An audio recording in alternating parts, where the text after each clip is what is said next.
I'm Jeff Altman, the Big Game Hunter. I'm the head coach for JobSearchCoachingHQ.com. I like doing videos about second interviews. I've done a bunch of them. This one's about a final interview. Whenever that is, whether it's the 3rd, the 5th, the 19th, this is about your final interview. So you know it's the final, and you're coming in for the interview. Here's a couple of things I want you to check off in your mind as being important for you to execute as part of the interview. Number one is, don't walk in thinking like you have the job locked up already. You don't. I can tell you from experience so many instances of people who thought they had the job and blew it in the last round.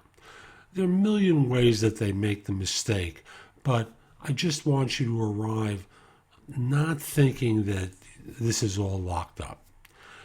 Because one of the things that people wind up doing unintentionally is when they think they have it, they kind of emotionally sit back with their arms folded and appear disinterested. You don't ever want to look that way. You always want to seem interested, motivated, You know the kind of emotions I'm going for here, right? And with that, knowing that you don't have the job locked up, you always want to be selling yourself, looking out for situations where you can really promote who you are and what you can do for that firm. Next thing to do is be friendly, look for opportunities to laugh. Someone makes a remark off the cuff, it's okay to chuckle about it and add on, as long as it's not racist, sexist, homophobic. You get the idea. But you also want to be professional, too.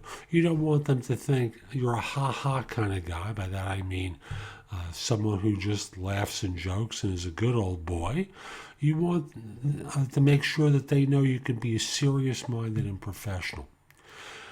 I also want you to prepare questions to ask. For example, you may have heard slightly different things from different people who've interviewed you about the nature of the role and what the expectations are. You want to clarify these at the final interview, saying, I just wanted to clear one thing up in my mind. When I spoke to one person, they mentioned this. I spoke to someone else, they mentioned something slightly different. So I just want to make sure I get your input about what this is. And thus you're getting clarification from the boss of bosses about their perception of the role. So again, good questions to ask. Lastly, and this is more for senior professionals, check out your proximity to power and authority and ask about how important the work is. Now, the kind of stuff where it's easily eliminated come tough times, you don't want to be associated with that. You always want to be associated with work that's being seen by leadership who's involved with running the business. So, again, just confirm in your own mind the proximity to seats of power for the job. I hope you found this helpful. If you did, come over to JobSearchCoachingHQ.com, join, and I look forward to helping you there. Take care.